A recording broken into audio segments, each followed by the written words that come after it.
Welcome to Lesson 6, Chapter 10 of our textbook, where we look at and discuss lines of credit, installment notes, and bonds. Here we will talk about the effective rate of interest and interest rates and amortization of loans. We will also look at bond discounts and premiums and conclude with the advantages and disadvantages of debt financing versus equity financing. As an installment note is a loan that requires payment of interest and principal at regular intervals. The text presents the basic calculations used for scheduling these payments. A line of credit enables a company to borrow or repay funds as needed under a general agreement. These are typically 1 year only, but they're usually easily renewable. Bonds are a direct loan of funds from the public to the entity, namely the corporation in this case.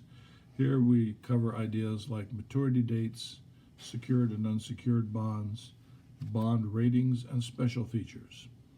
Bonds are generally the lowest cost means of raising investment funds, provided the firm is stable enough to qualify for issuing them. Since bonds can be easily resold on the secondary bond market, we will examine the calculation of bond premiums and discounts. These are based on the current interest rates. The price of a bond always moves inversely with these rates. That is, when the interest rates go down, bond prices rise, and vice versa. We then take up the concepts of financial leverage and discuss the tax advantages of debt financing. In this topic, we introduce ratio analysis as well. Next chapter, we look at equity financing and the disadvantages and advantages of this method of raising capital, but that's for next week. And do remember that this week we have evaluations. Please fill them out, and I believe that's to be done online. I hope we've provided good service to here, but you're the judge of that.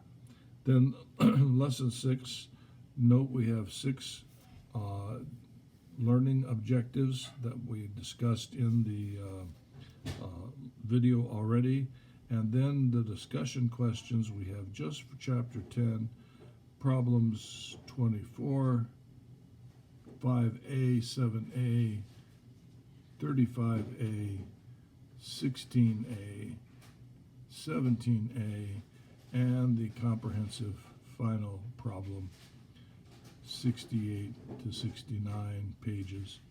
And I will cover the comprehensive problem in class so that you have an idea of what's included in the more basic ones, and those will be your homework for this assignment.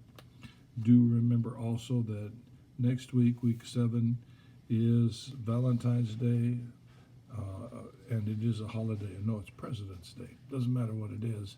We will not be attending class, so you will be operating as strictly as online students at that point. Okay, and then we have a couple of minutes to fill up on this video, so I wanted to address the online quizzes. Make sure that you have all of those quizzes accomplished. If you missed them, we generally do not renew unless there's a good cause like a computer malfunction. I understand that we had some difficulty posting some items, and I'll be taking that up with staff when I get to campus on Monday, so I should have an answer for those of you that are having difficulties posting things. Always remember, as the final resort, you can post things to my personal email, and I will note those and give you credit for them. That should help a bit. Next semester, we'll be taking the second class, Accounting 200, and this is managerial accounting, vastly different from financial accounting. The managerial accountant reports directly to management and assists in them making cost-cutting decisions, essentially.